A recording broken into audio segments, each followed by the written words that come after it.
शुचि कनकबूटं परिदधन् निचोलं कौशोभं कटितटपटं चारुणरुचिर बहुनारायणयमान् वरवलयकेयूरमुकुटान् हसद्वक्त्रेन्दुर्मे दृशिजयतु नारायणमहम्।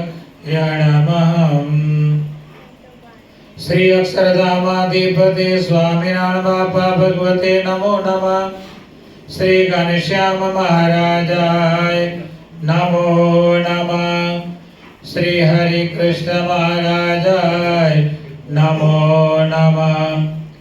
श्री सहजानंद स्वामी महाराजाय नमो नमः। बापा श्री भगवते नमो नमः। सद्गुरुभ्यो नमो नमः। श्री स्वामीनारायण गादि आद्याचार्य प्रवर धर्म धुरंधर सनातन धर्म सम्राट परम कल्याणकारी जीवन प्राण स्वामी बापा भगवते नमो नमः। स्वामी नारायण हरे। शिक्षापत्री प्रदीपिका टीको भेदा श्लोक 12। देवता पितृ यागार्थ मप्य जादेश हिंसनम न कर्तव्य महिंसैव धर्म प्रोक्तोस्ति यन महान। देवता અને પિતૃ તેના યજ્ઞને અર્થે પણ બકરા, મૃગલા, સસલા, માછલા આદિ કોઈ જીવની હિંસા ન કરવી। કેમ જે અહિંસા છે તે જ મોટો ધર્મ છે એમ સર્વશાસ્ત્રમાં કહ્યો છે। 11મા શ્લોકમાં કોઈ પણ જીવની કોઈ પણ પ્રકારે હિંસા નહીં કરવાની આજ્ઞા કરીને હવે 12મા શ્લોકમાં પરમ કારુણિક પરમાત્મા એવા શ્રી સ્વામિનારાયણ ભગવાન લૌકિક હિંસાનો નિષેધ કરીને દેવતા તથા પિતૃઓના યજન નિમિત્તે કરવામાં આવતી જે વૈદિક હિંસા તેનો પણ નિષેધ કરતા કહે છે કે દેવતા તથા પિતૃઓના પૂજન તર્પણ માટે પણ બકરા, ઘોડા આદિ ગ્રામ્ય પશુ માત્ર તથા મૃગલા, સસલા આદિ અરણ્યના પશુ માત્ર તથા પક્ષીઓની પણ હિંસા ન કરવી। કેમ જે अहिंसैव धर्म प्रोक्तोस्ति यन महान। शरीर, वाणी तथा मन थी कोई पण जीव प्राणी मात्रनो द्रोह न करवो तेने महर्षिओए श्रेष्ठ धर्म कह्यो छे। हिंसा एटले कापवू मारवू एवुं नहीं।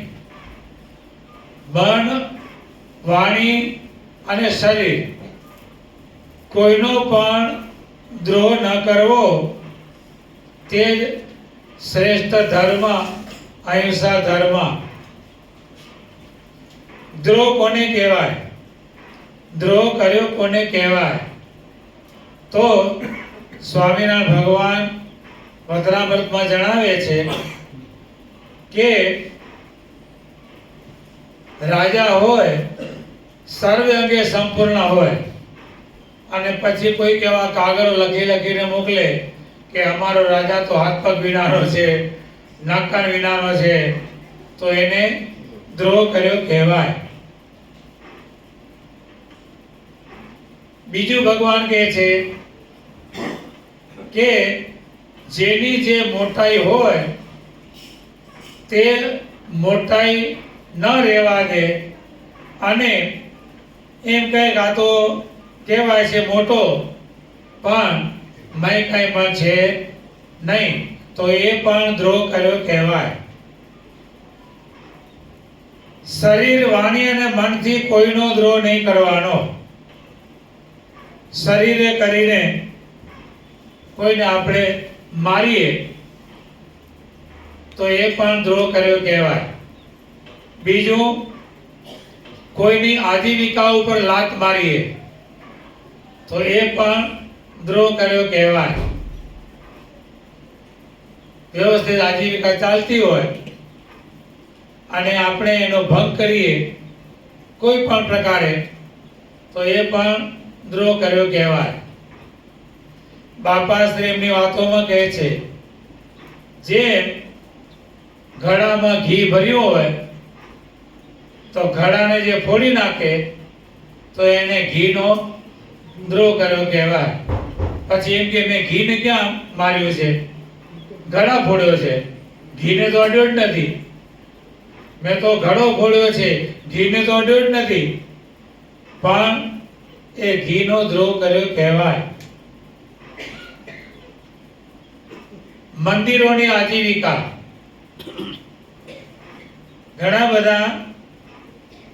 ઘણી બધી જગ્યાએ એવો વાણીએ કરીને દ્રોહ કરે છે. કેવો? મંદિરમાં તો ઘણું બધું પડ્યું છે, વાપરો ને, જ્યારે ફૂટશે ત્યારે અમે આપશું, અત્યારે પડ્યું છે વાપરો. તો એ પણ મંદિરનો દ્રોહ કર્યો કહેવાય. તમારે બેંકમાં ઘણું બધું પડ્યું છે, છોકરા ધંધા કરો છો, બેંકમાં પડી છે વાપરી નાખો, પછી ધંધા કરજો ફૂટે ત્યારે. એટલે એ પણ દ્રોહ કર્યો કહેવાય. વળી આગળ કહે છે કે બાપા કે કોઈને એમ થાય કે મંદિરમાં તો ઘણા દેનારા છે, આપણે એક નહીં આપીએ તો કઈ ખોટ નહીં આવે, આવા વિચાર થાય તો એ મને કરીને પણ દ્રોહ કર્યો કહેવાય. બહુ ઝીણી ઝીણી બાબતો તપાસવાની. આટલો સંકલ્પ થઈ જાય, ઘણા ભક્તો સેવા કરનારા છે, આપણે નહીં કરીએ તો શું થઈ જવાનું? બિરબલ બાદશાહની વાત. બાદશાહ કહે છે કે બિરબલ આ દુનિયા કેવી છે? ત્યારે બિરબલ કહે છે કેવી છે તમને એક દિવસ બતાવીશ. બિરબલ એક મોટો હોજ કર્યો, મોટો ટાંકો બનાવ્યો. પૂર્ણિમાનો બરોબર ચંદ્ર ખીલ્યો અને એ ટાંકા ઉપર ધોળું કપડું બિછાવી દીધું અને પછી રાજ્યમાં સાત પાડ્યો. શરદ પૂર્ણિમાની રાત્રિ છે અને આપણે બધા જ ગામના મનુષ્યો ભેગા મળી અને દૂધ પૌવા ખાવાના છે, માટે બધા આ હોજમાં દૂધ રેડવા આવજો. આવો હાથ પાડ્યો, ધોળું કપડું બાંધેલું, દૂધ ગાડીને પડે. એટલે દરેકના મનમાં વિચાર આવ્યો કે બધા દૂધ નાખશે, હું એક પાણીનો લોટો નાખીશ તો કઈ ખબર પડશે નહીં. હવે દરેકના મનમાં આ વિચાર, શું બધા દૂધ નાખવાના છે, હું એક લોટો પાણી નાખીશ તો શું વાંધો છે? એટલે બધા શું રેડ્યું? કપડું ધોળું હતું એટલે બધાને શું દેખાય? ચાંદણીનું અજવાળું છે, એટલે બધા દૂધ જ નાખવાના છે, હું એક પાણી નાખ્યું તો શું વાંધો છે? અને અડધી રાત્રિ પસાર થઈ, કપડું ખોલ્યું તો હોજ શેનાથી ભરેલો? એટલે બિરબલ કહે છે બાદશાહ બધા આવું જ વિચારે છે, બધા આવું જ વિચારે છે કે બધા આમ કરવાના છે, હું એક નહીં કરું તો શું વાંધો છે? તો એ પણ ભગવાનનો દ્રોહ કર્યો કહેવાય. મને કરીને દ્રોહ થયો, આવો વિચાર આવ્યો એટલે મને કરીને દ્રોહ થયો. બાપાશ્રીની વાતોમાં બાપાશ્રી કહે છે કોઈને એમ થાય કે સત્સંગમાં તો ઘણા રૂપિયા છે, એને શી ખોટ છે તે આપીએ, દરિયામાં વરસાદ થયો તો શું અને ના થયો તો શું? દરિયામાં વરસાદ થયો તો શું અને ના થયો તોય શું? બાપા કે એમ કોઈને થાય તો એને જણાવીએ છીએ. બાપા કે આવો સંકલ્પ કોઈને થાય, દરિયામાં થયો તો શું અને ના થયો તો શું? સૂકામાં જો વરસાદ વરસે તો અનાજ પાકે. સત્સંગમાં તો ઘણા રૂપિયા છે, એ દરિયો છે, કોઈ ગરીબ ગુરુબાને આપીએ તો સુખી થાય. બાપા કે આવો કોઈને સંકલ્પ થાય તો બાપા કે તેને જણાવીએ છીએ કે સૂકામાં વરસાદ વરસે તો કેવળ અનાજ પાકે, અને સમુદ્રમાં વરસાદ વરસવાથી તો સાચા મોતી પાકે. શું થાય? સમુદ્રમાં સાચા મોતી પાકે. એમ બાપા કે સત્સંગમાં ધનથી કે અનજડાદથી સેવા કરીએ તો સાચા મોતી રૂપી આત્યંતિક મોક્ષની પ્રાપ્તિ થાય. માટે આવો જો સંકલ્પ થાય તો એ મને કરીને પણ દ્રોહ થયો કહેવાય. એટલે અહીંયા શરીર, વાણી તથા મનથી કોઈ પણ જીવ પ્રાણી માત્રનો દ્રોહ ન કરવો.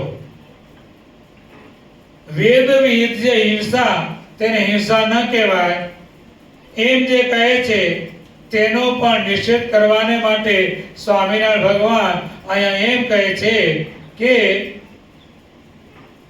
ન કર્તવ્ય મહિમ સૈવ સ એવ, એવું કહે છે, જ વાપરે છે કે વેદ વિહિત હિંસાને માટે પણ હિંસા કરવી નહીં.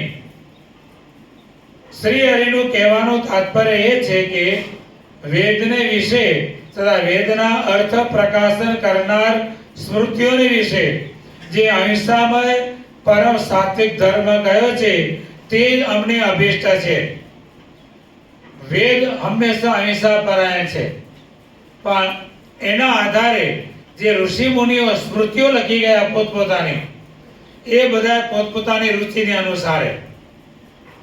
બાપાશ્રીની વાતોમાં બાપા એક વાત કહે છે કે બાપા એક ઋષિ એવું પ્રાયશ્ચિત લખ્યું કે બ્રહ્મચારી અવકીર્ણી થયો હોય તો તેને કાણીઓ ગધેડો મારીને તેનું ચામડું ઓઢીને ફરવું અને માગી ખાવું.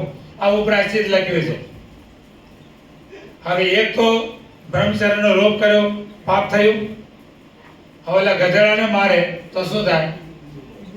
બીજું પાપ થાય. એટલે બાપા કે પૂર્વના ઋષિ મુનિઓ જે શાસ્ત્રો લખી ગયા છે ને, ગુણમાં આવીને લખી ગયા છે. શેમાં? રજોગુણ, તમોગુણ, સત્વગુણમાં આવીને લખી ગયા છે. સ્વામી બાપા કહે છે કે આ જે લખ્યું ઋષિએ, એ ઋષિ રોજ સવારે અનાજ વાવે અને સાંજે અનાજ તૈયાર થઈ જાય, સાંજે લણી લેવાનું. પણ બરોબર બને એવું એક કાળિયો ગધેડો પેધેલો, એટલે સવારે ઋષિ મુનિ અનાજ વાવે, બપોરે અનાજ મોટું થાય એટલે ગધેડો ખતરમાં આવી અને પેલી નાખે, ખાઈ જાય. હવે ઋષિથી ગધેડાને મરાય નહીં, એટલે પરબારે ટાઢા પાણીએ કાઢી બ્રહ્મચારી અવકીર્ણી થાય. એટલે કે દિવસે બ્રહ્મચર્ય વ્રતનો લોભ કરે તો એને કાણિયો ગધેડો મારી પેલું ચામડું ઓઢીને ફરવું અને માગી ખાવું. પ્રાચીન લખી નાખ્યું. એટલે પૂર્વે ઋષિ મુનિઓ ગુણમાં આવીને શાસ્ત્ર લખી ગયા છે, એના વચનો પ્રમાણભૂત કહેવાય નહીં. એક ઋષિ એમ કહે છે ઠંડા પાણીએ સ્નાન કરવું. શું કહે છે? ઠંડા પાણીએ સ્નાન કરવું. બીજા ઋષિને ટાઢ વાગી છે મારા જેવો, તો કે ગરમ પાણીએ સ્નાન કરવું. હવે બંને જણાએ, એક કે ઠંડા પાણીએ, બીજો કે ગરમ પાણીએ, બે જણા શાસ્ત્ર લખી નાખ્યું. હવે ઠંડા પાણી વાળો એને પણ પોતાનો મત તો પ્રસ્થાપિત કરવો જ પડે. ઠંડા પાણીએ સ્નાન શા માટે કરવું એ બતાવવું પડે. તો ઓલો ગરમ પાણી વાળો કહે છે એને પણ બતાવવું પડે કે ગરમ પાણીએ સ્નાન શા માટે કરવું. તો ગરમ પાણીએ જે સ્નાન કરવું એ ઋષિ કહે છે કે આપણે જો પાણીને ગરમ કરીને સ્નાન કરીએ તો એક તો જળના દેવ વરુણ વરુણ દેવ તો જળમાં છે, હવે એને ગરમ કરીએ એટલે અગ્નિદેવ ભળે, તો બે દેવ ભેગા થાય તો આપણને વધારે પવિત્ર કરે, એની વાતે ખોટી નથી.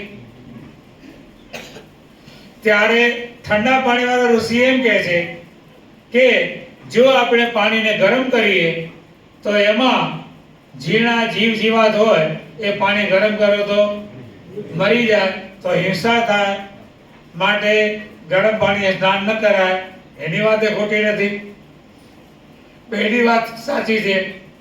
એટલે નહીં કો મુનિર્યસ વચ પ્રમાણમ, સ્મૃતિઓના વચનો પ્રમાણ થાય નહીં.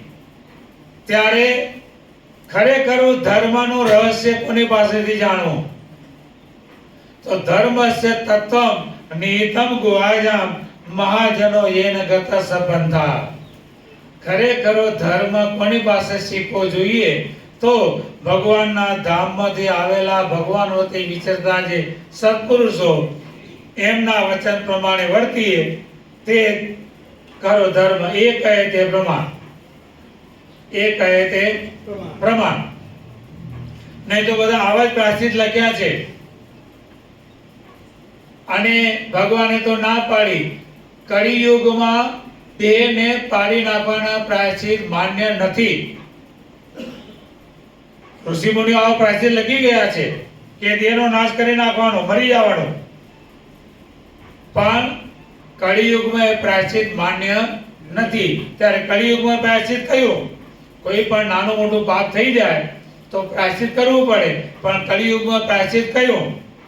તો જે સમયે ભગવાન વતી જે સત્પુરુષો વિચરતા હોય એમની આગળ ખુલ્લા દિલે આપણે આપનું પાપનું નિવેદન કરવાનું, અને એ જે કંઈ પ્રાયશ્ચિત આપે તે કરીએ એટલે આપણે પાપથી મુક્ત. પછી જે આપે તે, ન આપે તો પણ એની મરજીની વાત છે, આપે તો પણ એની મરજીની વાત છે. બાપા શ્રી કે અમારે વૃષપુરમાં એક જણાને એવું પાપ થઈ ગયું, પછી એને મરવાનો આદર કરેલો, આત્મહત્યા કરવાનો. તો બાપા કે અમે એ મનુષ્યને પુરુષોત્તમ માસમાં છાનું પ્રાયશ્ચિત આપીને બચાવ્યો. કેવું? છાનું પ્રાયશ્ચિત આપીને બચાવ્યો. ક્યારે આપ્યું? અધિક મહિનામાં. અધિક મહિનામાં બધા વ્રત કરતા જ હોય. અધિક મહિનામાં બધા જ ભક્તો કોઈ કોઈ પ્રકારનું વ્રત કરતા હોય, કોઈ માળા ફેરવતા હોય, કોઈ ધ્યાન કરતા હોય, કોઈ તપ કરતા હોય, એકટાણા કરતા હોય, ઉપવાસ કરતા હોય, આ બધા કરતા જ હોય.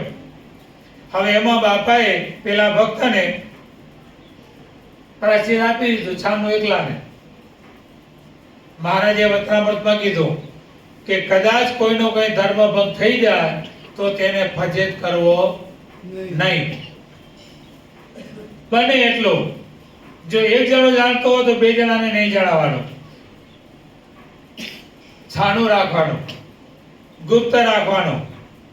સૌથી વિશેષ પહેલી વાત એ કે આપણે બધા જ કેવા છીએ, મનુષ્યનો સ્વભાવ કેવો છે, ખરાબ વાત દેખાઈએ ને આખા ગામમાં કહેવા જાય, સાંભળ્યું?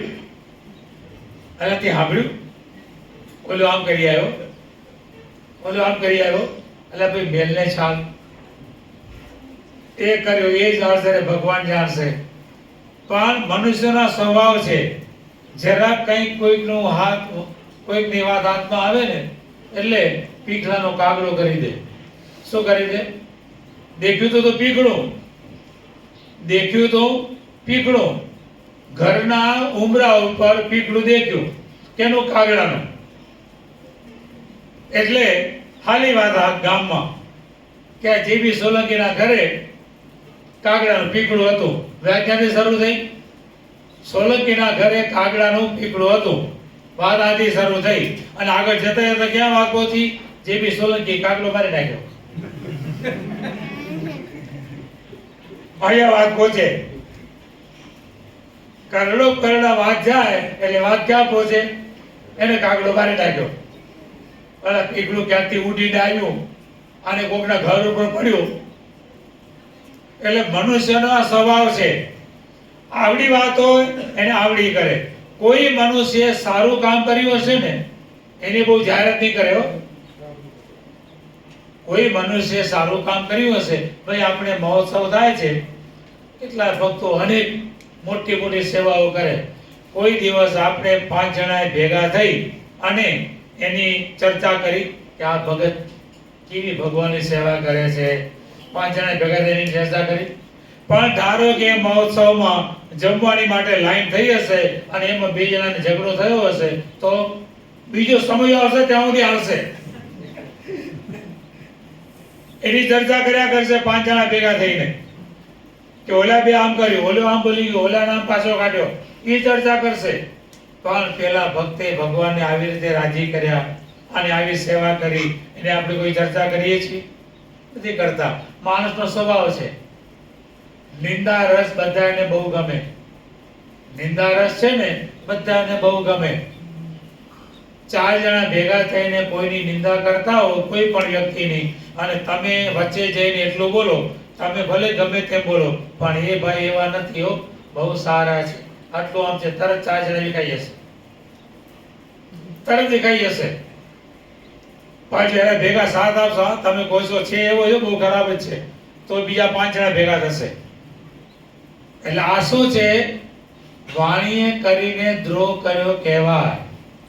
શું થાય? વાણીએ કરીને દ્રોહ થયો, વચને કરીને દ્રોહ થયો. મને, વચને અને શરીરે કરીને કોઈનો પણ દ્રોહ કરવો નહીં.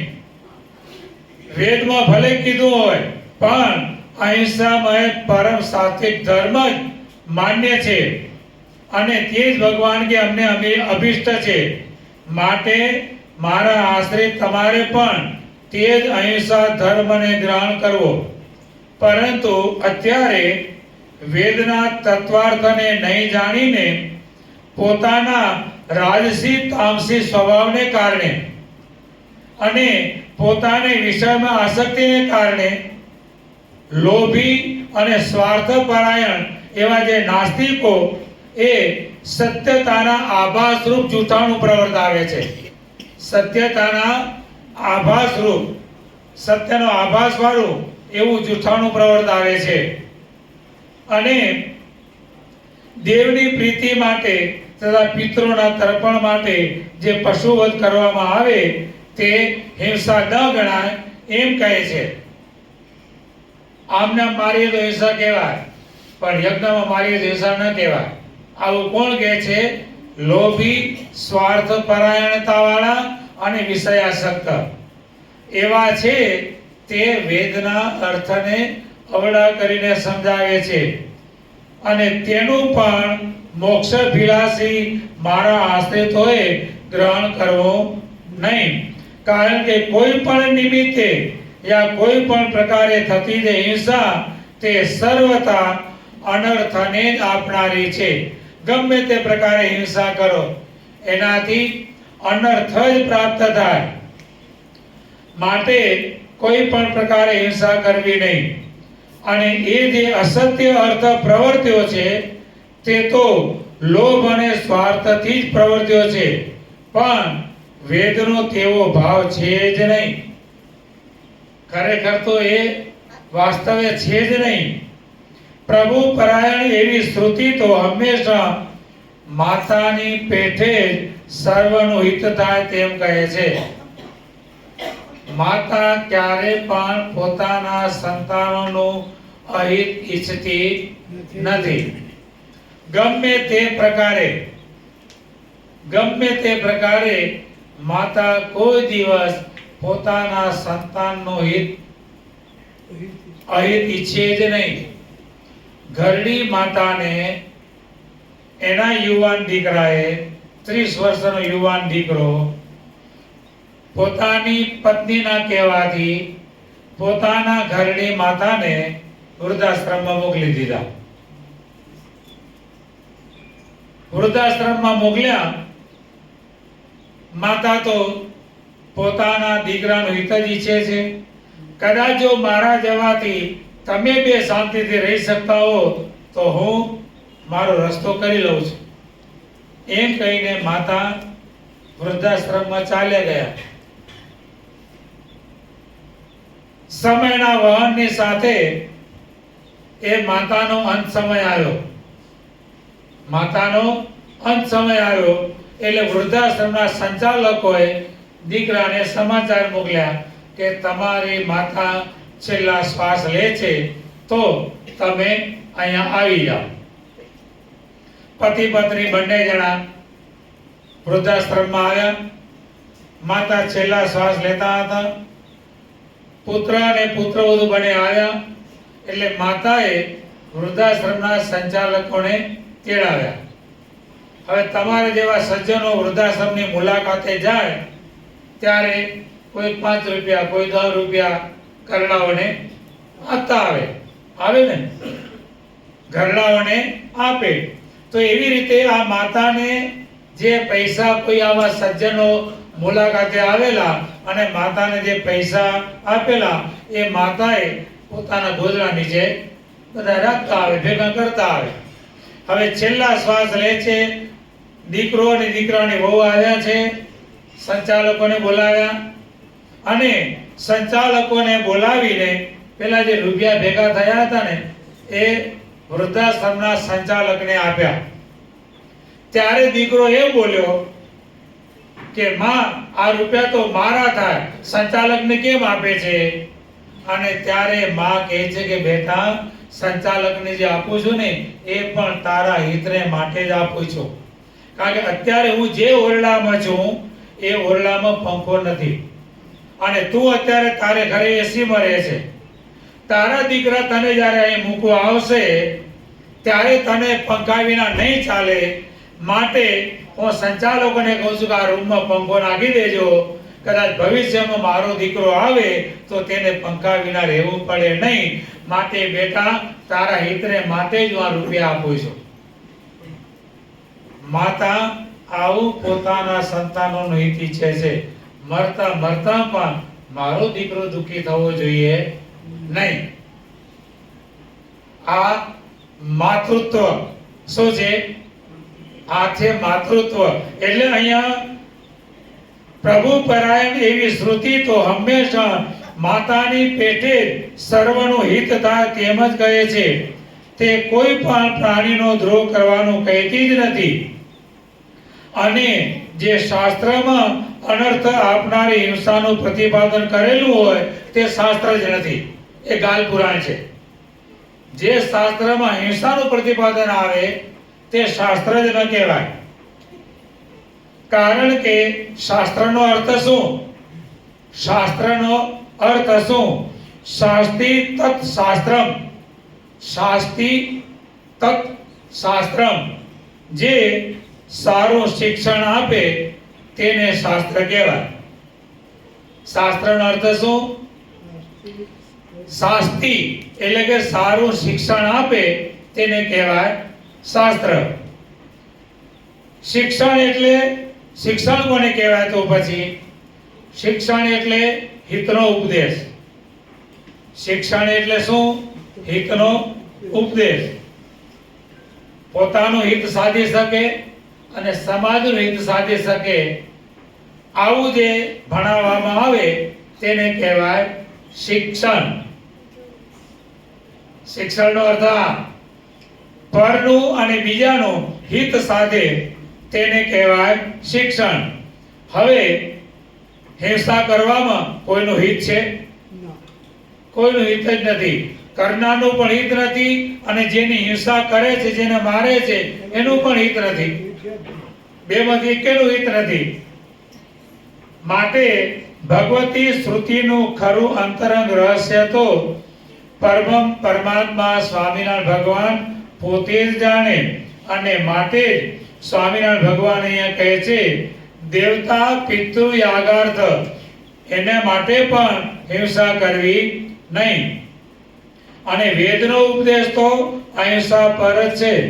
પૂર્વે અહિંસા ધર્મ અને પ્રજા રક્ષણે કરીને, પૂર્વમાં અહિંસા ધર્મના આચરણે કરીને અને પ્રજાના રક્ષણે કરીને સર્વ લોકમાં વિખ્યાત થયેલો અને અંતરિક્ષમાં ગતિ કરનારો, પોતાની રીતે આને આમને ઉપડી જાય.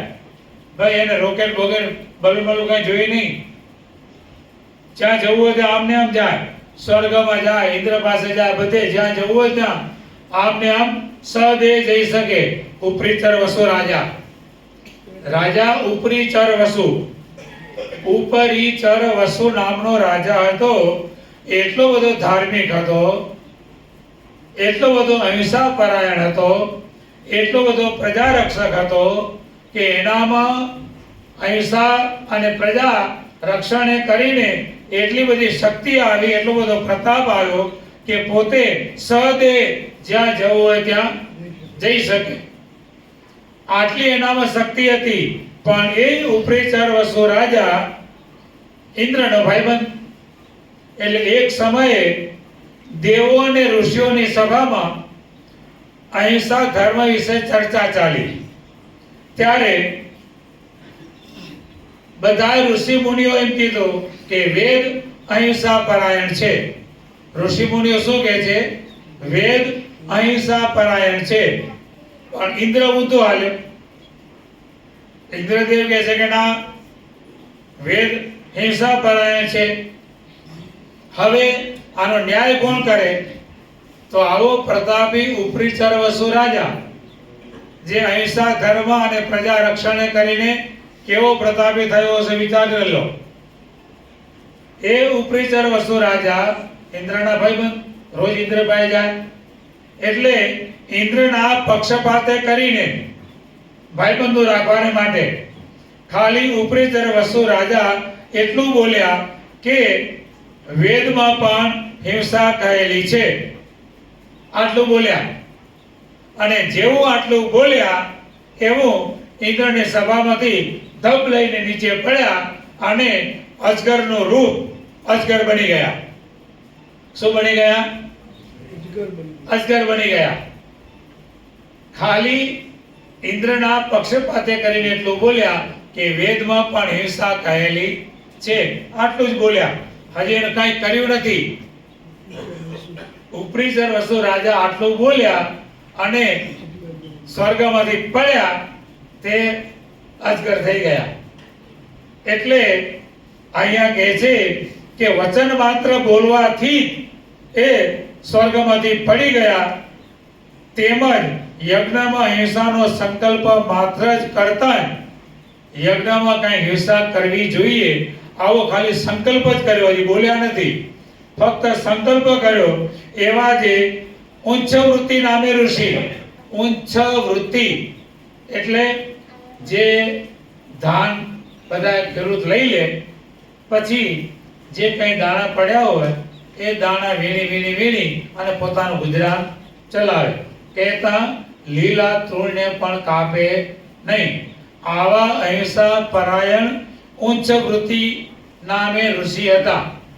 તેમણે એક વખત યજ્ઞ કરતા કરતા આટલો સંકલ્પ થઈ ગયો કે ધ્યાનને ફૂટી ગયું છે તો હિંસા કરીને પણ યજ્ઞ કરવો જોઈએ.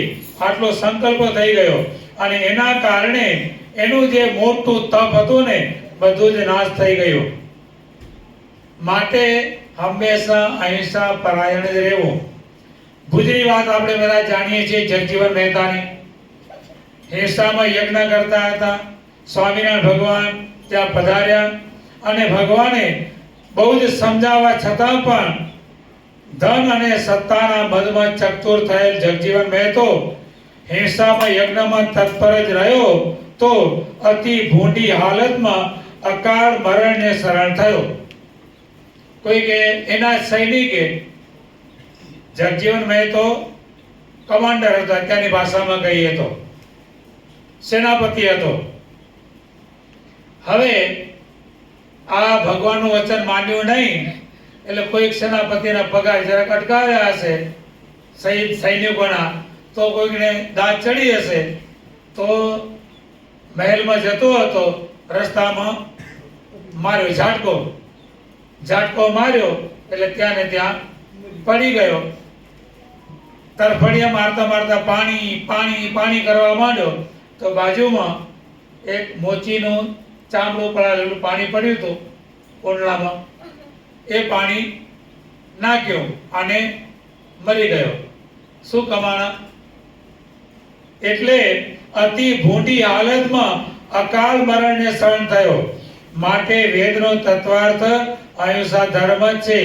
અહિંસા ધર્મની મહત્તા તો સર્વ શાસ્ત્રમાં પ્રસિદ્ધ છે. મહાભારતમાં ભીષ્મ પિતામહ કહે છે કે ધર્માત્મા પુરુષોએ સર્વ કર્મને વિશે અહિંસાને મુખ્ય ધર્મ તરીકે રાખવો. વચનામૃતમાં સ્વામિનારાયણ ભગવાન કહે છે કે ભીષ્મએ યુધિષ્ઠિરને કીધું કે જો તું ગરીબને કલ્પાવીશ, રાજા બન્યો છે, પણ જો ગરીબને કલ્પાવીશ તો તું તારા વંશે સહિત નાશ પામી જઈશ. ત્યારે પણ ગરીબની આંતરડી દુભાવવી નહીં. એ પણ એક અહિંસા જ છે. જો એની આંતરડી દુભાવીએ તો હિંસા થાય. મન, વાણી અને શરીર ત્રણે આવી ગયું ને, એની આંતરડી દુભાવીએ તો હિંસા થઈ. એટલે મોક્ષ ધર્મમાં કહ્યું છે ન ભૂતાના મહિંસાયા જાયા ધર્મોસ્તિ કશ્ચન.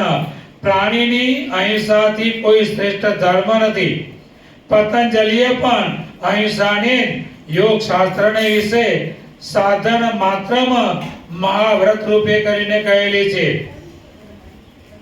5 અંગ યોગના: યમ, નિયમ, આસન, પ્રાણાયામ, પ્રત્યાહાર, ધારણા, ધ્યાન અને પછી સમાધિ. 8મી 8 અંગ. એમાં પેલું યમ. હવે યમને પાકું કરવું, પેલું ખાલી યમ અંગ સિદ્ધ કરવું, તો યમ અંગ સિદ્ધ કરવાને માટે શું કરવું પડે? અહિંસા, સત્ય, અસ્તેય એટલે ચોરી ન કરવી, પછી બ્રહ્મચર્ય, અને 5મું અપરિગ્રહ.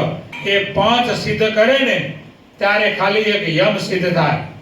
હવે પહેલા તો આ 5 સિદ્ધ કરવાના: અહિંસા, સત્ય, અસ્તેય, બ્રહ્મચર્ય અને અપરિગ્રહ. પહેલા તો આ 5 સિદ્ધ કરવાના.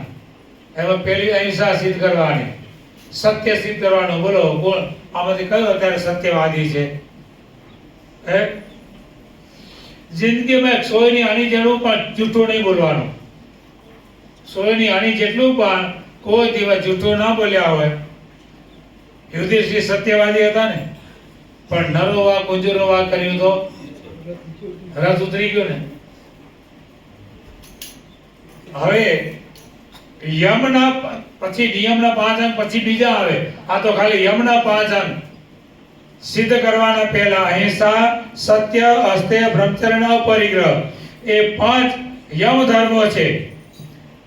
તે જાતિ, દેશ, કાળ તથા સમયથી અવિચ્છેદ થતા નથી, એટલે કે છેદાતા નથી, માપી શકાતા નથી, અને તે સર્વથી શ્રેષ્ઠ મહાવ્રત છે. અહિંસા છે ને, આ 5 સિદ્ધ કર્યા તેમાં પણ અહિંસા છે તે મહાવ્રત છે. અર્થાત કોઈ પણ પ્રાણીની કોઈ પણ સ્થાનમાં, કોઈ પણ કાળમાં તથા કોઈ પણ નિમિત્તે, કોઈ પણ પ્રાણીની કોઈ પણ કાળમાં, કોઈ પણ સ્થાનમાં અને કોઈ પણ નિમિત્તે શરીર, વાણી અને મનથી દ્રોહ ન જ કરવો, એવી જે અહિંસા તે જ સર્વશ્રેષ્ઠ મહાવ્રત છે. કોઈ સ્થાન, કોઈ પ્રાણી, કોઈ પણ નિમિત્તે અને કોઈ પણ સમયે માટે, અને જે સર્વશ્રેષ્ઠ મહાવ્રતના પાલનને માટે સ્વામિનારાયણ ભગવાન અહીંયા આજ્ઞા કરે છે. વચનામૃત વગેરે ગ્રંથોમાં સ્વામિનારાયણ ભગવાન કહે છે, અમારા આશ્રિતોએ તો હંમેશા સાત્વિક યજ્ઞો જ કરવા, પણ જેમાં પશુ મળતા હોય એવા રાજસી તામસી યજ્ઞ ક્યારે પણ કરવા નહીં. તે સાત્વિક યજ્ઞ કોને કહેવાય? સાત્વિક યજ્ઞ કોને કહેવાય? આપણે અહીં બેઠા બેઠા પથાય, પથારીમાં સુતા સુતા સાત્વિક યજ્ઞ થાય, હાલતા ચાલતા સાત્વિક યજ્ઞ થાય. એ સાત્વિક યજ્ઞ કોને કહેવાય? તો સ્વામિનારાયણ ભગવાન વચનામૃતમાં કહે છે, 10 ઇન્દ્રિયો અને 11મું મન એ સર્વેને જે જે વિષયમાં ચોટે ત્યાંથી પાછા ખેંચીને બ્રહ્મ અગ્નિની વિશે હોમવા, તેનું નામ સાત્વિક યજ્ઞ કહેવાય. સારામાં સારો સાત્વિક યજ્ઞ બોલો. આ કઈ જગ્યાએ ન થાય કહો? આ યજ્ઞ કયા સ્થાનમાં ન થાય? બધા સ્થાનમાં બધા સમયે થાય ને. જ્યાં આપણું મન દોડે તરત પાછું ખેંચવાનું. 10 ઇન્દ્રિયો અને 11મું મન. હે, કેટલા બધા ક્રિકેટના રસિયા છે બધા અત્યારે. બરોબર ચાલતી હોય તો બેસી જાય એક ધારાઓ. પણ આ આપણી ક્રિકેટ જ છે. શું છે? ક્રિકેટમાં 11 પ્લેયર હોય ને, હે, તો 10 ઇન્દ્રિયો અને 11મું મન. હે, ફિલ્ડિંગ ભરે ચારે બાજુ. 10 ઇન્દ્રિયો ચારે બાજુ ફિલ્ડિંગમાં, અને ઓલું મન છે ને બોલર છે, અને જીવાત્મા છે ને એ બેટ્સમેન છે. જીવાત્મા છે તે બેટ્સમેન છે, મન છે એ બોલર છે, અને 10 ઇન્દ્રિયો છે એ ફિલ્ડરો છે. ઓલું મન છે ને બોલ ફેંકે જીવાત્માને આઉટ કરવા માટે. શું કરવા માટે? જીવાત્માને આઉટ કરવા માટે. પણ જીવાત્મા જો ભગવાન તરફથી સાવધાન હોય ને તો મન ગમે એવા માયાના સંકલ્પ રૂપી બોલ ફેંકે, પણ જીવાત્મા સાવધાન છે, બળવાન છે, તો ના એની દાંડી પડે કે ના એની ચકલી પડે. હે, ફટાફટ ઉડાડતો જ જાય, ઉડાડતો જ જાય. આજે આવ્યું ને એક પ્લેયરે એક જ ઓવરમાં 39 રન કરી નાખ્યા. 6 છક્કા અને 3 નો બોલ.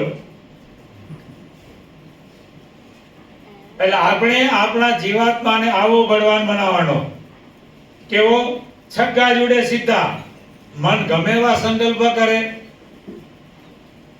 ના ફિલ્ડરના હાથમાં આવે કે ના મનના હાથમાં આવે. કોઈના હાથમાં આવવો જોઈએ જ નહીં. જાય સીધો બાઉન્ડ્રી બાર. એવા આપણા જીવાત્માને બળવાન બનાવવાનો. જીવાત્મા બેટ્સમેન છે, એને આવી રીતે. એટલે અહીંયા કહે છે, મહારાજ કહે છે કે આપણો આ સાત્વિક યજ્ઞ કયો? બધેથી ખેંચી ખેંચી ખેંચી અને ભગવાનને વિશે હોમવા, તેનું નામ યોગ યજ્ઞ કહેવાય. અને એ યોગ યજ્ઞ જે કરે તેના અંતરને વિશે પરબ્રહ્મ જે પુરુષોત્તમ પ્રગટ સ્વામિનારાયણ ભગવાન તે અંતરમાં પ્રગટ થઈ આવે, તેનું આપણને દર્શન થાય. એ યોગ યજ્ઞનું ફળ. અને અંતરદ્રષ્ટિ કરીને ભગવાનની મૂર્તિ સામે જોઈ રહેવું તે જ્ઞાન યજ્ઞ કહેવાય.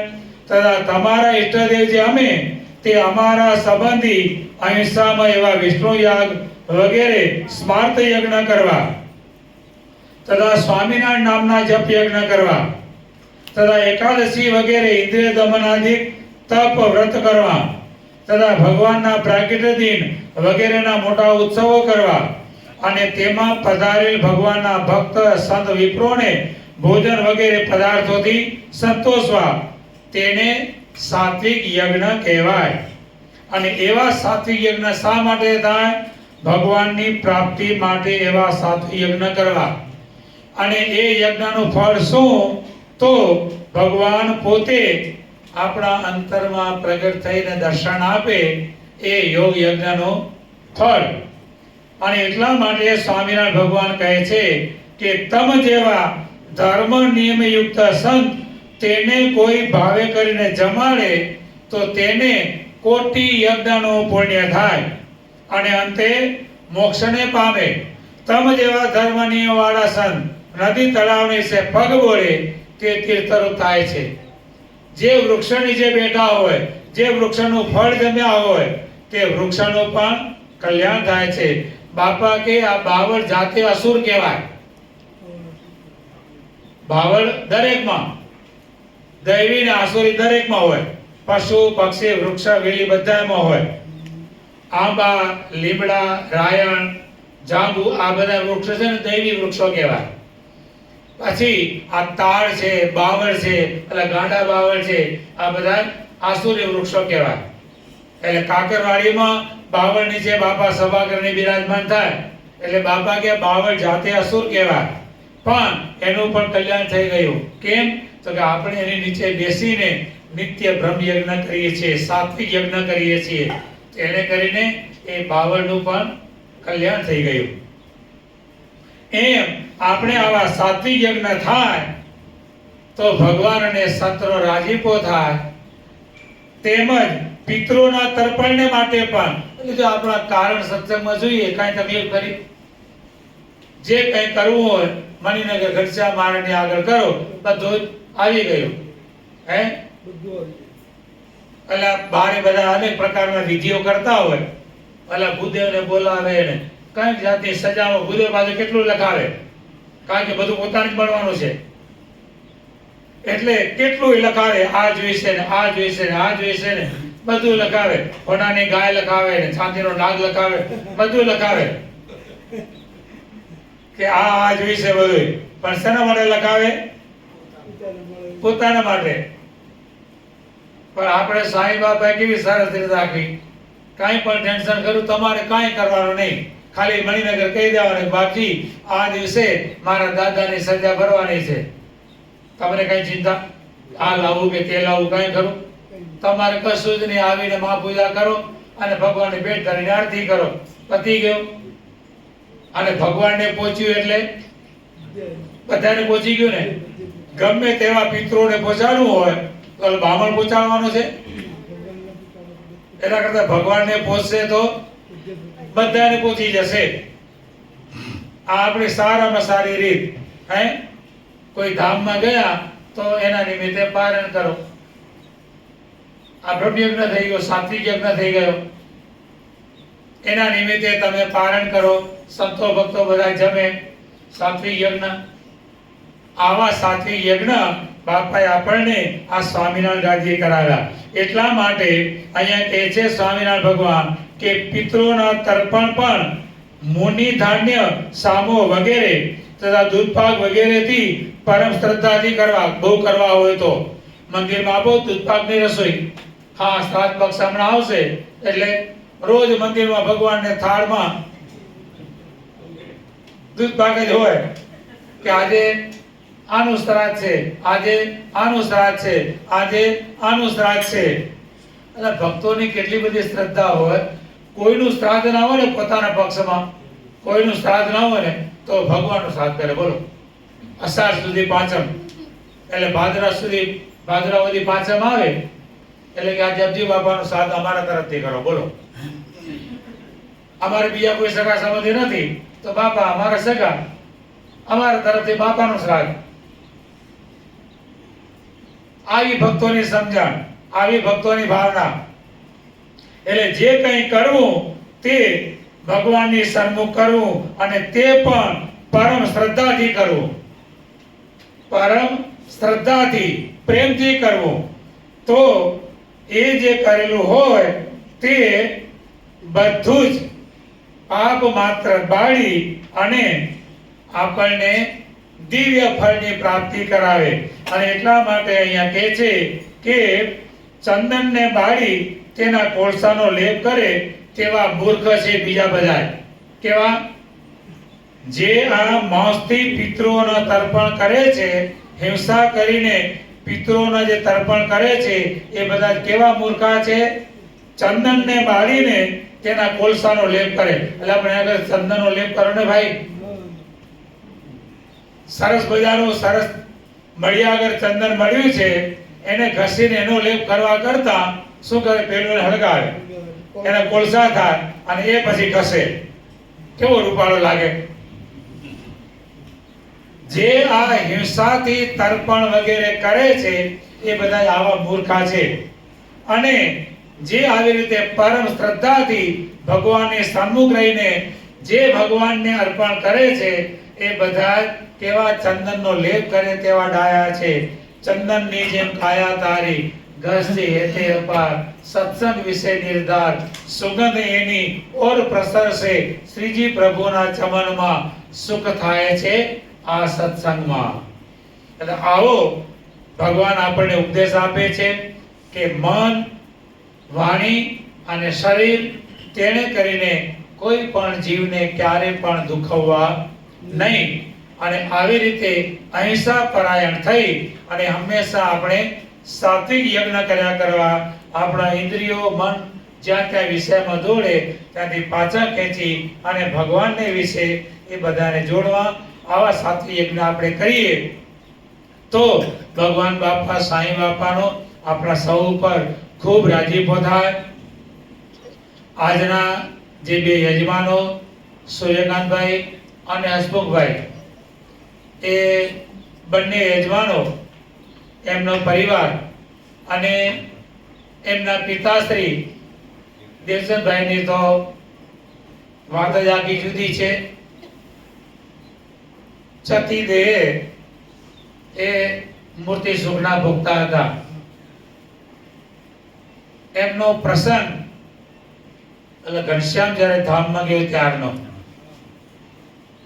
મને આજે એ પ્રસંગ આખો એકદમ નજરો નજર દેખાય છે. તે વખતે મુક્તજીવન સાંઈ બાપા જોડે હાજર હતા, જોડે જ ઊભા હતા. એટલે પ્રસંગ આખો અત્યારે આપણો જે બેલ છે ને, ઠંડા પાણી પીવાનો બેલ છે ને, સાંઈ બાપાએ એમની પારણ હતી.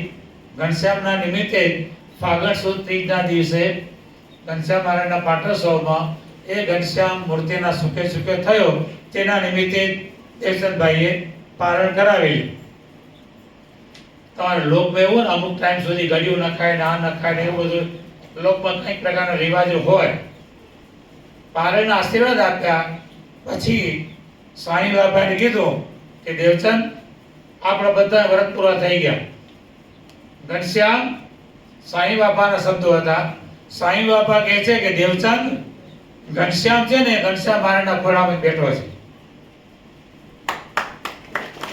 એટલે આપણા બધા જ વ્રત પૂરા થઈ ગયા. ભલે બાપા, આટલું જ, ભલે બાપા, વ્રત પૂરા. પછી એ જે બેલ છે ને, તે વખતે આપણે પંક્તિ હતી શેલરમાં, તો દેવચંદભાઈ એ બેલ છે ત્યાં જમવા બેઠેલા અને લાડુની રસોઈ હતી. સાંઈ બાપા બ્રહ્મોલમાંથી નીચે પધાર્યા અને દેવચંદભાઈને ત્યાં જમવા બેઠેલા જોયા ને, એટલે સાંઈ બાપા બહુ જ રાજી થઈ ગયા કે મારા વચને એને